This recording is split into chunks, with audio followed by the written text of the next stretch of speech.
The TCU football season is over. The Frogs fall to Oklahoma 69-45 this afternoon. That's right. TCU gave up 70 points in this ball game. I think Joe Gillespie lost his job today. We'll talk about that and more next. It's Locked On Horned Frogs, your team every day.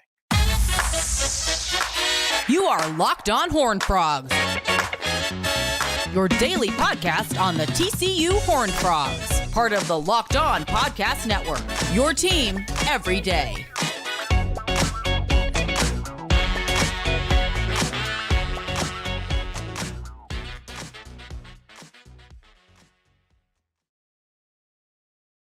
That's right, Locked On Horned Frogs, your team every day. I'm your host, Steven Simcox. We are doing this live, post-game show, and unfortunately, last live post-game show of the season for TCU.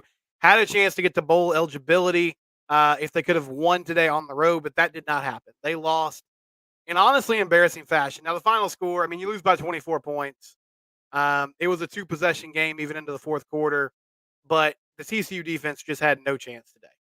69-45 was the final. I should say there was a pick six in there. So technically the TCU defense only gave up 62 points. But a lot of questions for Sonny Dykes as the season comes to an end.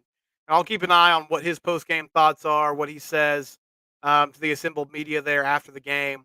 But I sent this out during the ball game today. I said, Sonny is writing a book, and people pointed out this is not the first time this has happened. We've seen teams come off incredible years. 2019 LSU won the national title.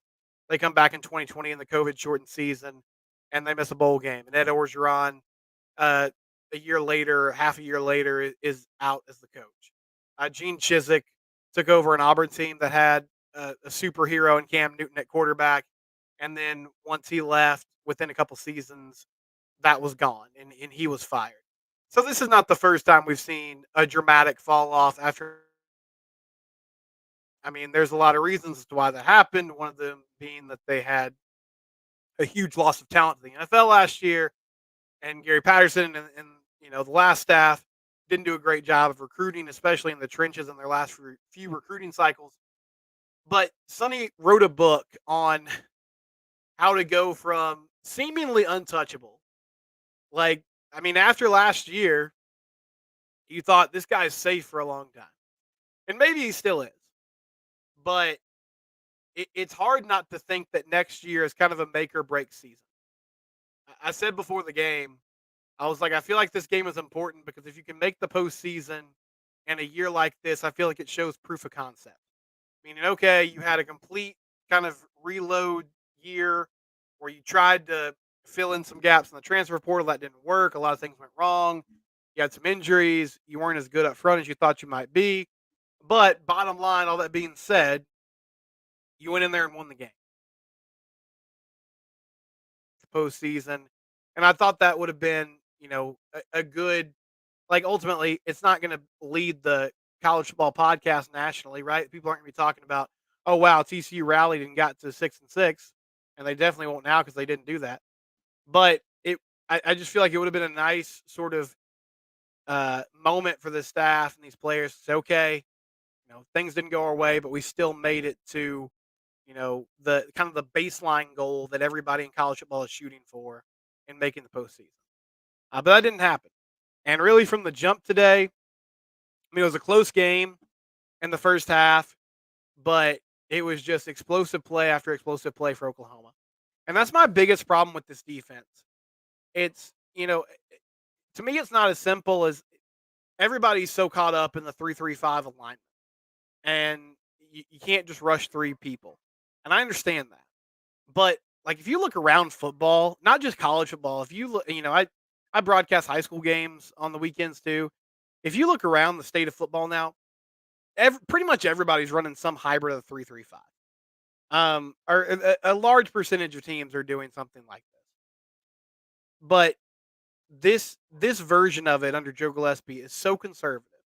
And I understand the point of that. I get that the point is you want to keep everything in front of you. You want to limit big plays. You want to have the flexibility to stop the run game and make the offense think they can run the ball against you because they have the numbers advantage. But then you bring players from different angles and you confuse offensive linemen and their responsibilities, and you end up making plays. Well, that's not happening. Like today against Oklahoma, they gave up big pass play after big pass play, and they gave up 5.5 yards per carry. First drive of the game, first play of the game, a 50-yard pass that put Oklahoma in the red zone. They quickly scored a touchdown. And it was just time after time, deep throws. The only stops they had today, they forced one punt.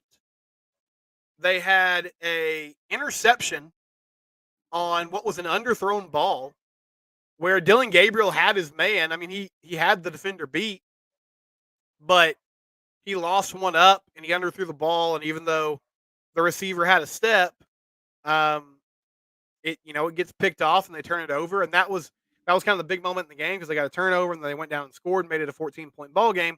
And it was, the 1 point in the second half where you thought, okay, maybe they've got something in the bag.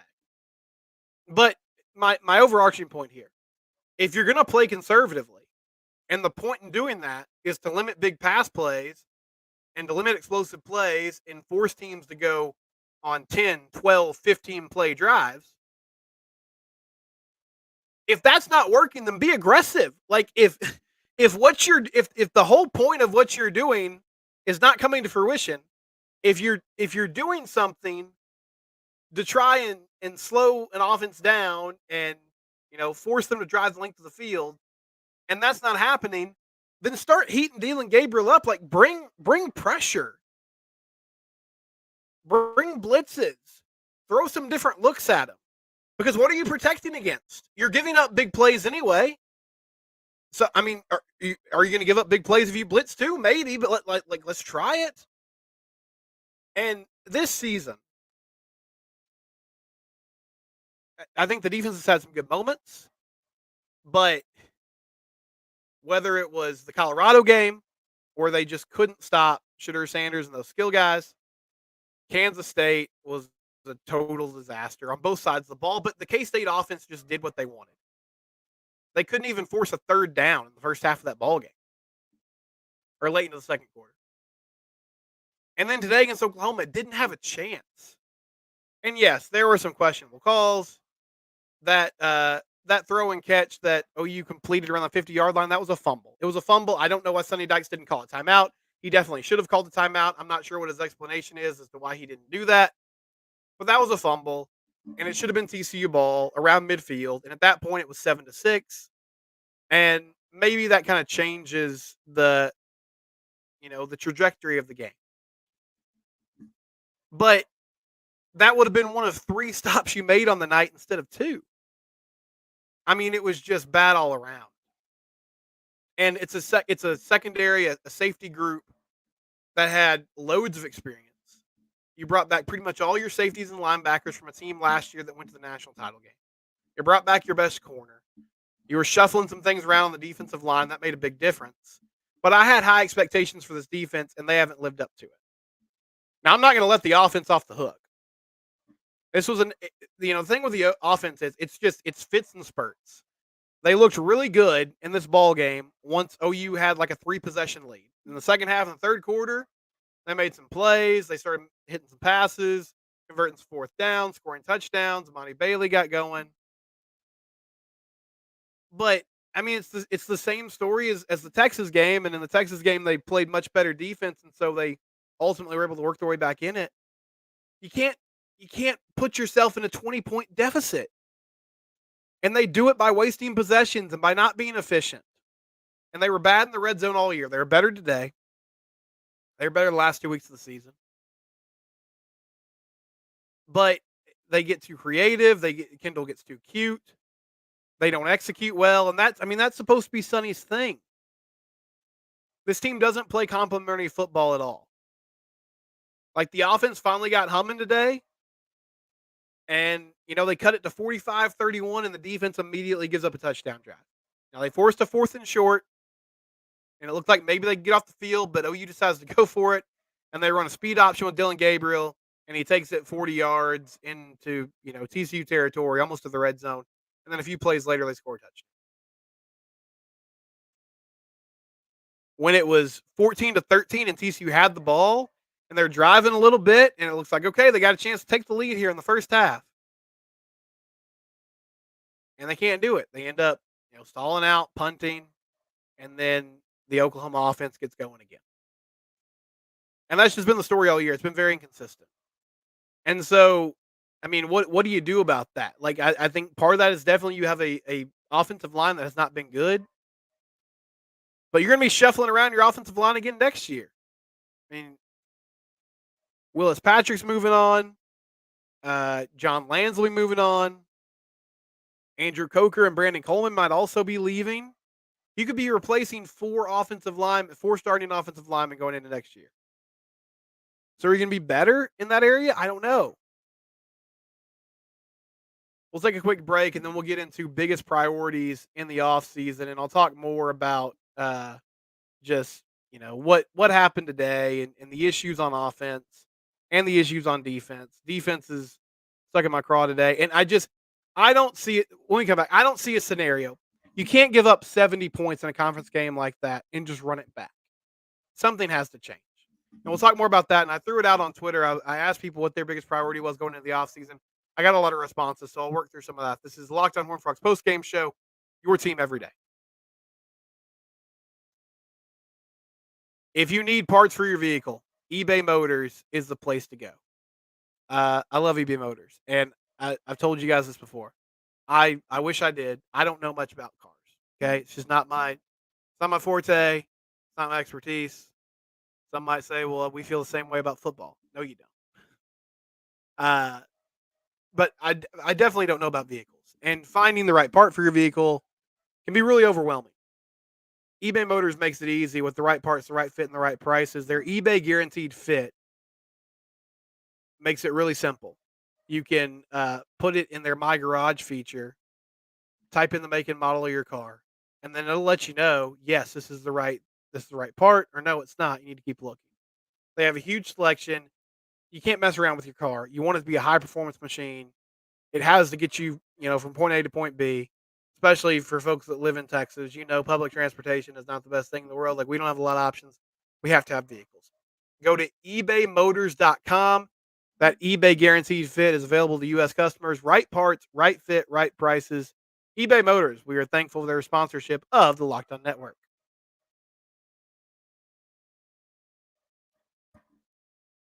So, yeah, I mean, where am I at with the coordinators right now? A lot of you responded, and I'm going to get to those in a minute. And there were some that said, you got to move on from Kendall Briles. And I understand that. If somebody decided to do that, I would not be against it. The offense hasn't made sense. It hasn't been cohesive this year. I will say this. This is just me reading between the tea leaves. Kendall did an interview with Jeremy Clark over the weekend. And I won't share a lot of I won't share what he said because that's Jeremy's work. It's behind a paywall, and I want to respect that. But they did talk about the inconsistency on the offensive line. They talked about Josh Hoover being the quarterback and how he's done a lot of great things, but because of the quarterback depth situation with Chandler being out for a few weeks and them not having a reliable backup, they didn't really feel like they could use the quarterback run game very often. And so those things were limiting the offense. I feel like the groundwork is kind of being laid out where Sonny he's not publicly really going to come out and talk about this, but I think they're going to run it back with this offensive staff. I understand that's an unpopular decision, but I think they'll look at, what happened this year, and they'll give Kendall another season to figure that out. I'm really struggling to see how Joe Gillespie comes back when at the end of his second season here, they just basically gave up 70 points to Oklahoma in their season finale, and 45 points to Colorado and 41 points to Kansas State. And had some great moments too, or had some good moments as well. Thought they played really well against Houston and SMU. They kind of kept them in those games against West Virginia and Iowa State. But here's the thing. When they play a good offense with talented skill players and a good quarterback, they don't really have many answers. You look at this season, the teams that have carved them up, Shedeur Sanders, Dylan Gabriel, Quinn Ewers in the first half of that game. They did bounce back in the second half nicely. They gave up 35 to Tech with Baron Morton. Kansas State had 2 quarterback system the night they played, and really they did most of their work on the ground. But just too many big time plays, too many explosive plays. And I mean, it's unfortunate because I think they're trying to build something there. And if you're going to scrap this and start over with a new DC, then to a certain extent, you're kind of saying, all right, we're going to have to rework personnel again. But something has to change. And I threw that out there to the audience. I was like, listen, I'm going to get to some of those responses now. Like, let me know what you think. What's the biggest priority in the offseason for TCU football? Because you can go a lot of different directions. But is it coaching staff changes? Is it targeting a position group in the portal? Like, what do you say? Um, Luke Randall says coaching staff changes, please. Number one, and the number two, quarterback depth. Sean Rose also said the defense. Yeah, I mean, I think we'll see some changes here. And as far as quarterback depth goes, I feel like they're going to be active in the portal, trying to find somebody who can step in and compete with Josh Hoover. They're in a really interesting situation with Josh because I feel like he showed enough that he can be kind of the odds-on favorite to win the job next year. But at the same time, his best games were against BYU and Baylor. I think there's a lot of potential with Josh, but I still feel like there's some questions. And so it's this delicate dance they're going to have this offseason of convincing someone to come in. You can't promise a job, but hey, come in and compete, and let's see how this goes. Um, but yeah, I think they'll go after somebody in the portal. And as far as coaching staff changes go, I've kind of covered that. I imagine something's going to happen, but I don't really know what direction Sonny's going to go. I think the way today ended, though, there's a good chance that we see a shakeup on the defensive side of the ball. This user, who goes by the name John Gray, is a World Series champion, which I love that. Go Rangers. He said coaching, no doubt coaching, primarily the DC. The defense was a blight on this program all season long. Yeah, it was up and down, but I mean, it's after today, it's really hard to disagree with that assessment. Luda said target a first quarter defense in the portal. I would like that too. TCU Problem said, I want Aranda at DC. Make it happen. Yeah, Dave Aranda will be a hot name out there. Now, I'm not sure what's happening at Baylor with him because part of me thinks most teams are making these changes, these head coaching changes a little earlier because of early signing day, because of everything that goes on with the portal. I can't imagine Baylor brings Dave Aranda back. I mean, we saw what TCU did to them last week, and then what happened to TCU today.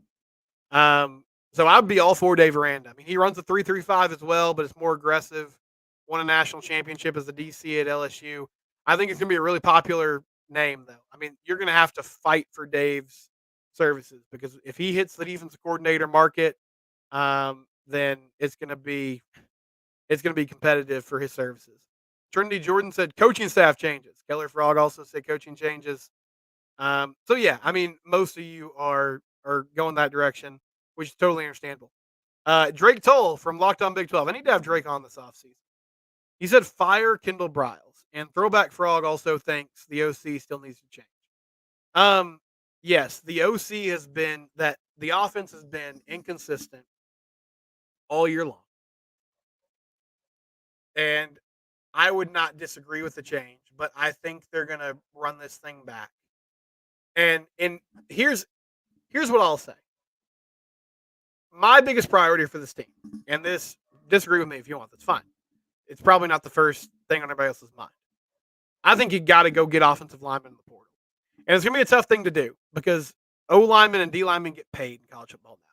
I mean, as far as NIL money goes, you got to build from the inside out. You see what Texas is doing right now.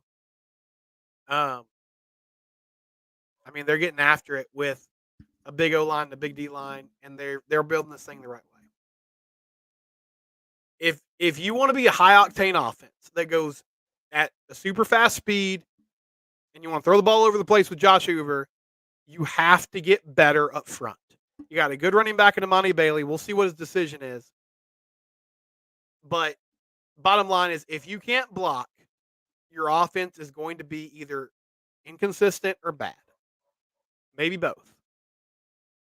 If you can't block, you're not going to be able to be good on a consistent basis. Now, they got better at pass blocking as the year went on, but they still really struggled to open up rushing lanes. And my goodness, in short yardage situations, I mean, we saw it all year. I was pulling my hair out with all the reverses and the pre-snap motions and all the things they were doing out of shotgun. And I still, I don't totally agree with all the decisions they made in that, but I get that so much of that was because they didn't trust. They didn't trust themselves to just line up and run the ball. They didn't trust themselves to just line up and get first down. And so we'll see what they do, moving forward with that position group. But again, you're probably losing at least 3 starters, maybe 4. And so it's going to be a whole new, system in there with those guys. And at that O-line position group, you have to have chemistry. You have to have players that understand each other, that understand their assignments and work together well. And that's going to be a challenge with a different group. Drew Wright said fire the head coach. Sonny Dykes is not going to get fired. I don't think he should get fired yet. But, man, this team played in the national championship game last year. Then Sonny went and made an unpopular coordinator hire. And they came out, didn't play well against Colorado, lost on a national stage, got embarrassed a few times throughout the year, and they finished the season 5-7 and missed a bowl game. Seat's going to be hot next year. I mean, that's just the bottom line. Like, if this is a big-time program that wants to compete for titles, this is 3 5-7 seasons in 5 years. Now, Sonny's only responsible for one of those. And his other year was pretty good. I'm not forgetting that. But I don't think this is a prisoner of the moment thing. Like, next year has to be better. You have to show marked improvement. And this team was undisciplined this year. They made silly mistakes. They made the same mistakes over and over and over again. And they didn't win a single game this year. I guess you could say BYU. But even in the BYU game, they were the Vegas favorite. They did not win a single game this year where most people went into it thinking they were going to lose. They didn't surprise anybody. They surprised some people on the other side by losing games they maybe should have won. But there wasn't a 2019 Texas game or a 2020 Oklahoma State game or a 2021 Baylor game where everybody thought they were going to lose. They found a way to come out with a great performance, win the ball game. I mean, the one positive surprise result in my mind was the BYU game because they just waxed the floor with the Cougars that day. And Josh Hoover looked great, and it was his first ever start. And it kind of gave you some hope going into the rest of the year. But that was it. And like I said, they were still technically the Vegas favorites going into that ball game.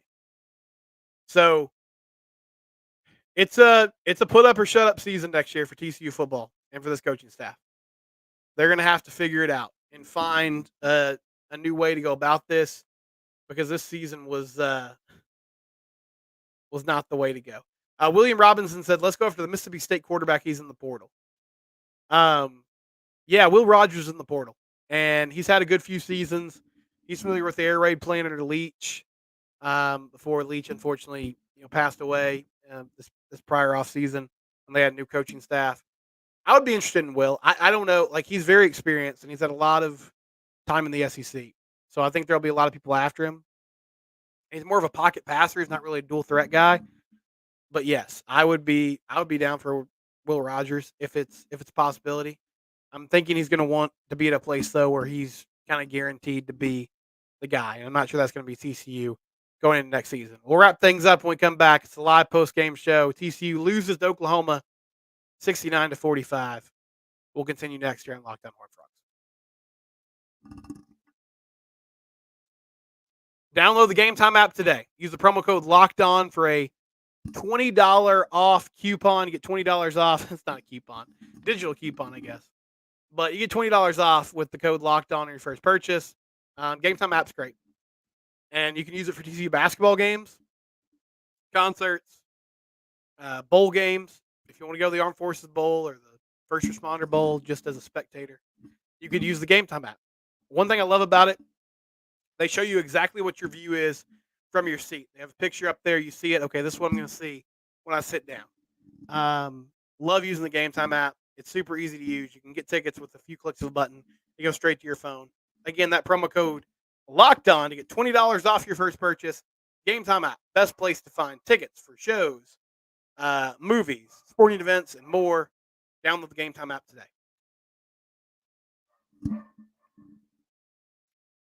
So yeah, a lot of things, a lot of different things that TCU's going to have to address this offseason.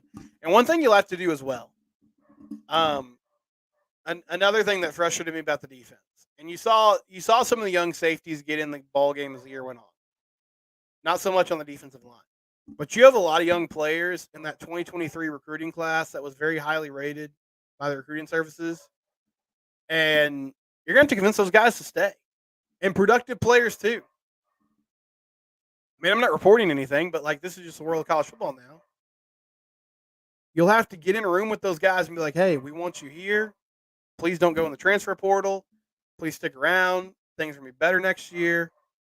And that's, I mean, you're recruiting your own players as well as recruiting talent in the portal and the high school ranks as well. That's just the new world of college football. They're going to have to get after it in that regard. Also, thank you so much for the feedback today. I appreciate it. And we're still rolling along. We got plenty of coverage all week long. We'll see what happens over the next few days if TCU does make coaching staff changes, if any big names hit the portal, if they go after anybody or land a commit, whether that's in the portal or in the high school ranks. That's all here on Locked On Horned Frogs. We are not done just because the season's done. And we're covering basketball as well. I'll cover baseball when we get to that part of the year. TCU Athletics, 4 to 5 days a week. Locked On Horned Frogs, your team every day. Thanks for joining the post-game show. Appreciate you guys. Eat an extra turkey sandwich tonight and maybe a piece of pumpkin pie. Drown your sorrows in whatever beverage of your choice. Good night.